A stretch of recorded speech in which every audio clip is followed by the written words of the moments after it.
नमस्कार मेरे प्यारे भाइयों और बहनों, मैं विवेक कुमार। क्राइम की कहानी के नए एपिसोड में आप सभी लोगों का हार्दिक स्वागत है। कहानी में आगे बढ़ने से पहले कृपया क्राइम की कहानी चैनल को सब्सक्राइब कर बेल आइकन जरूर दबा लें ताकि मेरे हर वीडियो का नोटिफिकेशन आपको मिलता रहे। तो चलिए आज की कहानी शुरू करते हैं। 4 फरवरी 2020 की सुबह मिर्जापुर के थाना विंध्याचल की पुलिस को सूचना मिली कि गोसाईपुरवा स्थित कालीन के कारखाने में रहने वाले प्रमोद गौड़ की रात में किसी ने हत्या कर दी है। सूचना मिलते ही थाना प्रभारी वेद प्रकाश राय ने धारा 302, 452 के तहत प्रमोद की हत्या का मुकदमा दर्ज कराया और पुलिस टीम के साथ घटनास्थल के लिए रवाना हो गए। पुलिस जब घटनास्थल पर पहुंची तो प्रमोद की लाश चारपाई पर पड़ी थी। मृतक की उम्र 40 साल के आसपास रही होगी। उसका सिर किसी भारी चीज से कुचला गया था। मृतक के शरीर से जो खून बहा था वह सूख कर काला पड़ चुका था। इससे पुलिस ने अंदाजा लगाया कि हत्या आधी रात के पहले यानी 9-10 बजे के आसपास की गई थी। ठंड का मौसम था, इसलिए खून पूरी तरह नहीं सूखा था। थाना प्रभारी वेद प्रकाश राय ने साथियों की मदद से घटनास्थल का बारीकी से निरीक्षण कर जरूरी साक्ष्य जुटाए और हत्या की सूचना पुलिस अधिकारियों को दे दिया। उन्होंने आसपास उस भारी चीज की भी तलाश किया जिससे हत्या की गई थी, पर काफी कोशिश के बाद भी पुलिस को कुछ नहीं मिला। थाना प्रभारी ने मौके पर फोरेंसिक टीम बुला लिया। टीम ने वहां से जरूरी साक्ष्य जुटाए। सारी कार्रवाई पूरी कर उन्होंने लाश पोस्टमार्टम के लिए जिला अस्पताल भिजवा दिया। सारी कार्रवाई निपटाकर वेद प्रकाश राय ने हत्यारे का पता लगाने के लिए कारखाने में काम करने वाले प्रमोद के साथियों से पूछताछ शुरू किया। पूछताछ में पता चला कि प्रमोद कहीं बाहर का रहने वाला था। वह काफी दिनों से यहीं रह रहा था। वह कहाँ का रहने वाला था, यह बात कोई नहीं बता सका। बस इतना ही पता चला कि उसके परिवार में पत्नी और 2 बच्चे थे। पत्नी जिला कौशाम्बी में होमगार्ड में थी। बेटी अमेठी से पॉलिटेक्निक कर रही थी, जबकि बेटा दिल्ली में रहकर कोई प्राइवेट नौकरी करता था। साथ ही उसने राजस्थान इंटर कॉलेज से प्राइवेट फॉर्म भी भर रखा था। प्रमोद मिर्जापुर में कालीन बुनाई का काम करता था, जबकि पत्नी कंचन लता गौड़ कौशाम्बी में होमगार्ड में प्लाटून कमांडर थी। इसका मतलब दोनों अलग अलग रहते थे। पूछताछ में प्रमोद के साथियों ने यह भी बताया था कि पति पत्नी में पट्टी नहीं थी। प्रमोद अपनी पत्नी से अक्सर मारपीट करता था। उसकी इस मारपीट से आजिज कंचन लता मिर्जापुर कम ही आती थी। थाना प्रभारी वेद प्रकाश राय को जब पति पत्नी के बीच तनाव की बात पता चली तो उन्हें लगा कि कहीं प्रमोद की हत्या इसी तनाव के कारण तो नहीं हुई। पूछताछ में उन्हें यह भी पता चला कि उस कारखाने में सीसीटीवी कैमरे लगे हैं। इससे उन्हें उम्मीद जगी कि सीसीटीवी फुटेज से हत्यारे का अवश्य पता चल जाएगा। उन्होंने उस रात की सीसीटीवी फुटेज की जांच की तो उनकी उम्मीद पूरी तरह से खरी उतरी। सीसीटीवी फुटेज से पता चला कि प्रमोद की हत्या एक पुरुष और एक महिला ने मिलकर की थी। थाना प्रभारी को लगा कि वह औरत कोई और नहीं, मृतक प्रमोद की पत्नी कंचन लता ही होगी। थाना प्रभारी वेद प्रकाश राय ने सीसीटीवी कैमरे की फुटेज प्रमोद के साथ काम करने वाले कर्मचारियों को दिखाई तो उस महिला की ही नहीं बल्कि उसके साथ हत्या में शामिल पुरुष की भी पहचान कर दिया। वह औरत मृतक प्रमोद की पत्नी कंचन लता ही थी। उसके साथ जो पुरुष था वह उसका भाई अम्बरीश था। प्रमोद की हत्या बहन भाई ने मिलकर की थी। प्रमोद के हत्यारों का पता चल गया था, अब उन्हें गिरफ्तार करना था। लेकिन उन्हें गिरफ्तार करना इतना आसान नहीं था, क्योंकि थाना प्रभारी वेद प्रकाश राय जानते थे कि अब तक कंचन लता फरार हो चुकी होगी।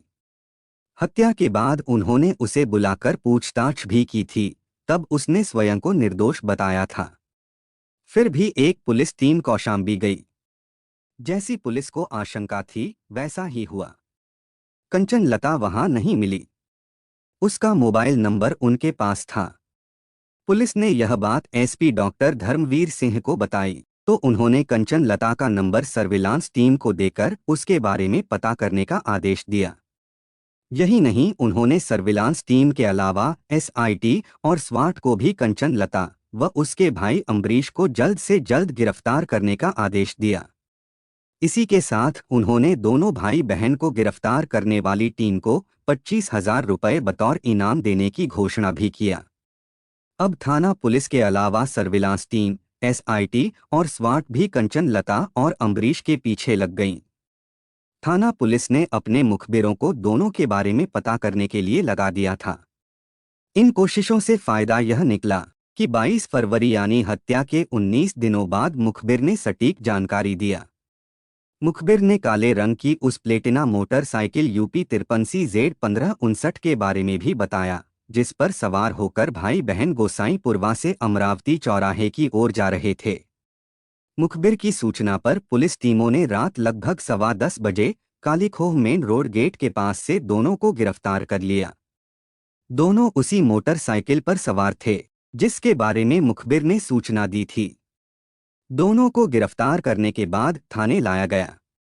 कंचन लता और अम्बरीश की गिरफ्तारी की सूचना अधिकारियों को भी दे दी गई थी। खबर पाकर एसपी भी थाना विंध्याचल आ गए। उनकी उपस्थिति में कंचन लता और अम्बरीश से पूछताछ की गई तो दोनों ने हत्या का अपराध स्वीकार करने के साथ प्रमोद की हत्या के पीछे की जो कहानी सुनाई वह इस तरह थी। इस कहानी की शुरुआत सन 1997 में तब हुई जब अम्बरीश नाबालिग था। वह उत्तर प्रदेश के जिला गोरखपुर के थाना सहजनवा के गांव बेलवाडांडी के रहने वाले सोहरत सिंह गौड़ का सबसे छोटा बेटा था। उससे बड़ा एक भाई धर्मवीर और दो बहनें शशि किरण तथा कंचन लता थीं। शशि किरण शादी लायक हुई तो सोहरत सिंह ने उसकी शादी जिला संत कबीर नगर के रहने वाले दशरथ सिंह से कर दिया। इसके बाद उन्हें दूसरी बेटी कंचन लता की शादी करनी थी, क्योंकि वह भी जवानी की दहलीज पर कदम रख चुकी थी। सोहरत सिंह उसके लिए घर वर की तलाश में लगे थे, लेकिन वह उसकी शादी कर पाते उसके पहले ही उसके साथ एक दुर्घटना घट गई। जवानी की दहलीज पर कदम रख चुकी कंचन लता काफी सुंदर थी। सुंदर होने की वजह से गांव के लड़कों की नजरें उस पर जम गई थीं। ज्यादातर लड़के तो उसे सिर्फ देखकर ही संतोष कर लेते थे, पर उन्हीं में एक प्रमोद गौड़ था जो उसके पीछे हाथ धोकर पड़ गया था। कंचन को एक नज़र देखने के लिए वह दिन भर उसके घर के आसपास घूमता रहता था। उसकी हरकतों से कंचन लता को उसके इरादों का पता चल गया। कंचन लता उस तरह की लड़की नहीं थी। उसे खुद की और माता पिता की इज्जत का ख्याल था। वह जानती थी कि अगर एक बार बदनामी का दाग लग गया तो जीवन भर नहीं छूटेगा। यही सब सोचकर एक दिन उसने प्रमोद को डांट दिया। प्रमोद दब्बू किस्म का लड़का नहीं था। वह कंचन लता से प्यार करता था, इसलिए डांट का भी जवाब प्यार से ही दिया। उसने कहा, कंचन, मैं तुमसे प्यार करता हूँ। तुम मेरे दिल में बसी हो, मैं तुम्हें रानी बनाकर रखूंगा। कंचन तो वैसे ही गुस्से में थी। उसने प्रमोद को दुत्कारने वाले अंदाज में कहा, शक्ल देखी है अपनी, जो मुझे रानी बनाने चला है।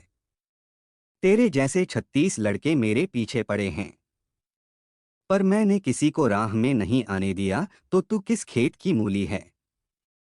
प्रमोद ने कहा, मैं उन 36 में से नहीं हूँ। मैंने तुम्हें चाहा है तो अपनी बना कर ही रहूंगा। अरे जाओ यहाँ से, फिर कभी इधर दिखाई दिया तो हाथ पैर तोड़वा दूंगी, कंचन ने धमकी दिया। उस समय कंचन लता अपने घर पर थी, इसलिए शोर मचाकर बखेड़ा कर सकती थी। प्रमोद उसके घर के सामने कोई बखेड़ा नहीं करना चाहता था, क्योंकि वह वहां पिट सकता था। इसलिए उसने वहां से चुपचाप चले जाने में ही अपनी भलाई समझी। लेकिन जाते जाते उसने इतना जरूर कहा, तू कुछ भी कर ले कंचन, तुझे बनना मेरी ही है। कंचन लता के लिए यह एक चुनौती थी। वह भी जिद्दी किस्म की लड़की थी। उसके घर वाले भी दबंग थे, गांव में किसी से नहीं डरने वाले थे। लड़ाई झगड़ा और मारपीट से भी नहीं घबराते थे। यही वजह थी कि कंचन लता किसी से नहीं डरती थी। उसने प्रमोद की शिकायत अपने घर वालों से कर दिया। इसके बाद तो दोनों परिवारों में जमकर लड़ाई झगड़ा हुआ। प्रमोद के घर वाले भी कम नहीं थे, पर गांव में लड़की की इज्जत घर परिवार की इज्जत से ही नहीं, गांव की इज्जत से जोड़ दी जाती है। इसलिए गांव के बाकी लोग सोहरत सिंह की तरफ आ खड़े हुए। इससे प्रमोद के घर वाले कमजोर पड़ गए, जिससे उसके घर वालों को झुकना पड़ा। इस घटना से प्रमोद की तो बदनामी हुई ही, उसके घर वालों की भी खासी फजीहत हुई। यह सब कंचन लता की वजह से हुआ था, इसलिए प्रमोद उससे अपनी बेइज्जती का बदला लेना चाहता था। वह मौके की तलाश में लग गया। आखिर उसे एक दिन मौका मिल ही गया। गर्मियों के दिन थे। फसलों की कटाई चल रही थी। लोग देर रात खेतों पर फसल की कटाई और मड़ाई करते थे। उस समय आज की तरह ट्रैक्टर से मड़ाई और कटाई नहीं होती थी। तब कटाई हाथों से होती थी और मड़ाई थ्रेशर या बैलों से होती थी, इसलिए फसल की कटाई और मड़ाई में काफी समय लगता था। गर्मी के बाद बरसात आती है, इसलिए लोग जल्दी से जल्दी फसल की कटाई और मड़ाई करते थे। इसके लिए लोग देर रात तक खेतों में काम करते थे। कंचन लता के घर वालों की फसल की कटाई और मड़ाई लगभग खत्म हो चुकी थी।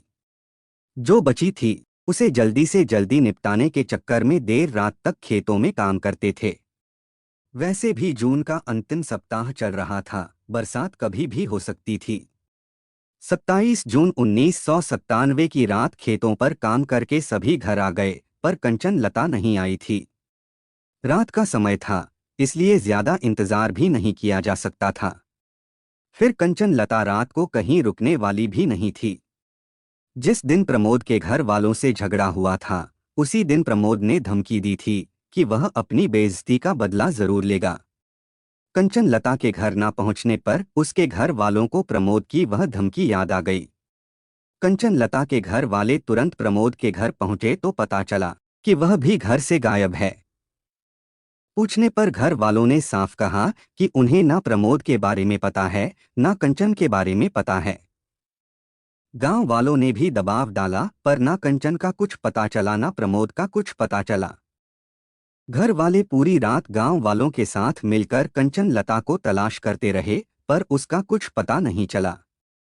सोहरत सिंह की गांव में तो बेइज्जती हुई ही थी। धीरे धीरे नाते रिश्तेदारों को भी कंचन लता के घर से गायब होने का पता चल गया था। अब तक साफ हो गया था कि कंचन लता को प्रमोद गौड़ ही अगवा करके ले गया था। घर वाले खुद ही कंचन लता को ढूंढ लेना चाहते थे, लेकिन काफी प्रयास के बाद भी जब वे कंचन लता और प्रमोद का पता नहीं लगा सके, तो करीब 3 महीने बाद 14 सितंबर 1997 को गोरखपुर के महिला थाने में कंचन लता के अपहरण की रिपोर्ट दर्ज करा दी गई। पुलिस ने इस मामले को अपराध संख्या 011997 पर धारा 363, 366 के तहत दर्ज कर लिया। उस समय कंचन लता का भाई अम्बरीश नाबालिग था। उसका बड़ा भाई धर्मवीर समझदार था। उसे परिवार की बेइज्जती का बड़ा मलाल था, इसलिए वह खुद बहन की तलाश में लगा था, क्योंकि उसे पता था कि पुलिस इस मामले में कुछ खास नहीं करेगी। उस समय आज की तरह ना मोबाइल फोन थे, ना सर्विलांस की व्यवस्था थी। कंचन लता का भाई धर्मवीर कंचन लता और उसका अपहरण करके ले जाने के दिन से प्रमोद की तलाश में दिन रात एक किए हुए था। प्रमोद ने समाज में उसकी प्रतिष्ठा को भारी क्षति पहुंचाई थी। धर्मवीर दोनों की तलाश में ट्रेन से कानपुर जा रहा था, लेकिन वह कानपुर नहीं पहुंच सका। उसकी लाश ट्रेन की पटरी के पास मिली। पुलिस ने इसे दुर्घटना माना और इस मामले की फाइल बंद कर दिया। पुलिस ने धर्मवीर की मौत को भले ही दुर्घटना माना, लेकिन घर वालों ने धर्मवीर की मौत को हत्या माना। उन्हें लग रहा था कि धर्मवीर की हत्या प्रमोद के घर वालों ने की है, क्योंकि वह प्रमोद के पीछे हाथ धोकर पड़ा था। अपने परिवार की बर्बादी का कारण प्रमोद को मानकर अम्बरीश, उसके पिता सोहरत सिंह, चाचा जगन्नाथ सिंह ने मिलकर प्रमोद के छोटे भाई नीलकमल की हत्या कर दिया। यह सन 2001 की बात है। इस मामले का मुकदमा थाना सहजनवा, वर्तमान में थाना गीड़ा, गोरखपुर में धारा 302-506 के तहत दर्ज हुआ। नीलकमल की हत्या के आरोप में सोहरत सिंह और जगन्नाथ सिंह को आजीवन कारावास की सजा हो चुकी है। इस समय दोनों हाई कोर्ट से मिली जमानत पर बाहर हैं। घटना के समय अम्बरीश नाबालिग था। उसका मुकदमा अभी विचाराधीन है। वह भी जमानत पर है। नीलकमल की हत्या में अम्बरीश की चाची उर्मिला को भी अभियुक्त बनाया गया था, लेकिन वह दोषमुक्त साबित हुई। इस परिवार की बर्बादी का कारण प्रमोद था, इसलिए अम्बरीश प्रतिशोध की आग में जल रहा था। वह किसी भी तरह प्रमोद को ठिकाने लगाना चाहता था, पर उसका कुछ पता ही नहीं चल रहा था।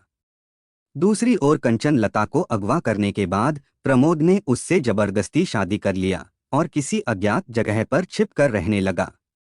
कुछ दिनों बाद वह उसे लेकर मीरजापुर आ गया और किराए का मकान लेकर रहने लगा। गुजर बसर के लिए वह मजदूरी करता रहा। इस बीच दोनों दो बच्चों, एक बेटी आकृति और एक बेटे स्वयं सिंह के माता पिता बन गए। आकृति इस समय अमेठी से पॉलिटेक्निक कर रही है, तो स्वयं सिंह प्राइवेट पढ़ाई करते हुए दिल्ली में नौकरी कर रहा है। धीरे धीरे गृहस्थी जम गई, लेकिन कंचन लता ने ना कभी प्रमोद को दिल से पति माना और ना ही प्रमोद ने उसे पत्नी, बस दोनों रिश्ता निभाते रहे। यही वजह थी कि दोनों में कभी पटरी नहीं बैठी। कंचन लता को प्रमोद पर भरोसा नहीं था, इसलिए वह पढ़ लिखकर कुछ करना चाहती थी। इसकी एक वजह यह थी कि प्रमोद अक्सर उसके साथ मारपीट करता था। शायद इसलिए कि कंचन लता की वजह से उसका घर परिवार छूटा था। अगर वह चुनौती ना देती तो वह भी इस तरह भटकने के बजाय अपने परिवार के साथ सुख से रह रहा होता। कुछ ऐसा ही हाल कंचन लता का भी था। वह भी अपनी बर्बादी का कारण प्रमोद को मानती थी, इसलिए वह प्रमोद को अक्सर ताना मारती रहती थी। इसी के बाद दोनों में लड़ाई झगड़ा होता और मारपीट हो जाती थी। कंचन प्रमोद से पीछा छुड़ाना चाहती थी, इसलिए उसने प्रमोद से पढ़ने की इच्छा जाहिर किया। तो उसने जिला कौशाम्बी के रहने वाले अपने एक परिचित सुरेश दुबे से बात किया। वह कौशाम्बी के मझनपुर में भार्गव इंटर कॉलेज में बाबू था। सुरेश ने कंचन लता का भार्गव इंटर कॉलेज में दाखिला ही नहीं करा दिया, बल्कि उसे इंटर पास भी कराया। इसके बाद सुरेश दुबे ने ही डिग्री कॉलेज मझनपुर से कंचन लता को प्राइवेट फॉर्म भरवाकर बीए करा दिया। सन 2010 में कौशाम्बी में होमगार्ड में प्लाटून कमांडर की भर्ती हुई, तो कंचन लता होमगार्ड में प्लाटून कमांडर बन गई। वर्तमान में वह महिला थाना कौशाम्बी में तैनात थी। प्लाटून कमांडर होने के बाद कंचन लता कौशाम्बी में रहने लगी, तो प्रमोद मीरजापुर में अकेला ही रहता रहा। दोनों बच्चे भी बाहर रहते थे। प्रमोद कालीन बुनाई का काम करता था। वह अकेला पड़ गया तो कारखाना मालिक ने उससे कारखाने में ही रहने को कहा। इससे दोनों का ही फायदा था। मालिक को कम पैसे में चौकीदार मिल गया, तो प्रमोद को सोने के भी पैसे मिलने लगे थे। अब प्रमोद 24 घंटे कारखाने में ही रहने लगा था। पति पत्नी में वैसे भी नहीं पटती थी। अलग अलग रहने से दोनों के बीच दूरियां बढ़ती गईं। कंचन लता जब तक प्रमोद के साथ रही, डर की वजह से उसने मायके वालों से संपर्क नहीं किया था। लेकिन जब वह कौशाम्बी में अकेली रहने लगी, तो वह घर वालों से संपर्क करने की कोशिश करने लगी। करीब 21 साल बाद उसने अपने परिचित सुरेश दुबे को संत कबीर नगर में रहने वाली अपनी बहन के यहाँ भेजकर अपने बारे में सूचना दिया। इसके बाद बहन को उसका मोबाइल नंबर मिल गया। दोनों बहनों की बातचीत होने लगी। बहन ने ही उसे मायके का भी नंबर दे दिया था। कंचन लता की मायके वालों से बातें होने ही लगीं, तो वह मायके भी गई। अम्बरीश गाजियाबाद की एक मोटर पार्ट्स की दुकान में नौकरी करता था। वह मोटर पार्ट्स लाने ले जाने का काम करता था, इसलिए उसका हर जगह आना जाना लगा रहता था। उसे भी बहन कंचन लता का नंबर मिल गया था, इसलिए वह भी बहन से बातें करने लगा था। अम्बरीश बहन से अक्सर प्रमोद का मीरजापुर वाला घर दिखाने को कहता था, क्योंकि वह प्रमोद की हत्या कर अपने परिवार की बदनामी और बर्बादी का बदला लेना चाहता था। अपनी इसी योजना के तहत वह 1 फरवरी 2020 को दिल्ली से चलकर 2 फरवरी को मझनपुर में रह रही बहन कंचन लता के यहाँ पहुंचा। अगले दिन यानी 3 फरवरी की सुबह उसने कंचन लता को विश्वास में लेकर उसका मोबाइल फोन बंद करके कमरे पर रखवा दिया, क्योंकि उसे पता था कि पुलिस मोबाइल की लोकेशन से अपराधियों तक पहुंच जाती है। उसने अपना मोबाइल फोन भी बंद कर दिया। दिन के 10 बजे वह कंचन को मोटरसाइकिल से लेकर मीरजापुर के लिए चल पड़ा दोनों 4 बजे के आसपास मिर्जापुर पहुंचे। पहले उन्होंने विंध्याचल जाकर मां विंध्यवासिनी के दर्शन किए। इसके बाद दोनों इधर उधर घूमते हुए रात होने का इंतजार करने लगे। रात 11 बजे जब दोनों को लगा कि अब तक कारखाने में काम करने वाले मजदूर चले गए होंगे और प्रमोद सो गया होगा, तो कंचन उसे लेकर कारखाने पर पहुंच गई। कंचन अम्बरीश को कारखाना दिखाकर बाहर ही रुक गई। अम्बरीश अकेला कारखाने के अंदर गया तो प्रमोद को सोते देख खुश हुआ, क्योंकि अब उसका मकसद आसानी से पूरा हो सकता था। उसने देर किए बगैर वहां रखी ईंटों में से एक ईंट उठाई और प्रमोद के सिर पर दे मारी। ईंट के प्रहार से प्रमोद उठकर बैठ गया, पर वह अपने बचाव के लिए कुछ कर पाता उसके पहले ही अम्बरीश ने उसके गले में अंगोछा लपेटकर कसना शुरू कर दिया। अपने बचाव में प्रमोद ने संघर्ष किया, जिससे अम्बरीश को भी चोटें आई। पर एक तो प्रमोद पहले ही ईंट के प्रहार से घायल हो चुका था, दूसरे अंगोछा से गला कसा हुआ था, इसलिए काफी प्रयास के बाद भी वह खुद को नहीं बचा सका। गला कसा होने की वजह से वह बेहोश हो गया, तो अम्बरीश ने उसी ईंट से उसका सिर कुचलकर उसकी हत्या कर दिया। खुद को बचाने के लिए प्रमोद संघर्ष करने के साथ साथ बचाओ बचाओ चिल्ला भी रहा था। उसकी बचाओ बचाओ की आवाज सुनकर कंचन लता जब अंदर आई तब तक अम्बरीश उसकी हत्या कर चुका था। अम्बरीश का काम हो चुका था, इसलिए वह बहन को लेकर रात में ही मोटरसाइकिल से मझनपुर चला गया। अगले दिन पुलिस ने जब कंचन लता को प्रमोद की हत्या की सूचना देकर थाना विंध्याचल बुलाया तो कंचन ने अम्बरीश को खलीलाबाद भेज दिया। इसकी वजह यह थी कि प्रमोद जब खुद को बचाने के लिए संघर्ष कर रहा था तब उसे चोटें आ गई थीं। उसके शरीर पर चोट के निशान देखकर पुलिस को शक हो जाता और वे पकड़े जाते। अम्बरीश को खलीलाबाद भेजकर कंचन लता सुरेश दुबे के साथ थाना विंध्याचल आई। इसके बाद वह भी फरार हो गई। दोनों ने बड़ी होशियारी से प्रमोद की हत्या किया, पर कारखाने में लगे सीसीटीवी ने उनकी पोल खोल दिया और वे पकड़े गए। अम्बरीश की निशानदेही पर पुलिस ने झाड़ियों से वह ईंट बरामद कर ली थी जिससे प्रमोद की हत्या की गई थी। इस तरह प्रमोद की नादानी से 2 परिवार बर्बाद हो गए। पूछताछ के बाद पुलिस ने दोनों को अदालत में पेश किया, जहां से उन्हें जेल भेज दिया गया। पुलिस के पास प्रमोद गौड़ के घर का पता नहीं था, इसलिए पुलिस ने थाना विंध्याचल को उसकी हत्या की सूचना देकर थाना सहजनवा पुलिस को खबर भिजवाई। कहानी को लास्ट तक सुनने के लिए आपका धन्यवाद। इस कहानी के बारे में अपनी राय कमेंट करके ज़रूर बताइएगा और ऐसी ही अपराध की सच्ची कहानियों के लिए हमारे चैनल क्राइम की कहानी को सब्सक्राइब कर लीजिए। कहानी को लाइक और शेयर ज़रूर करें। धन्यवाद।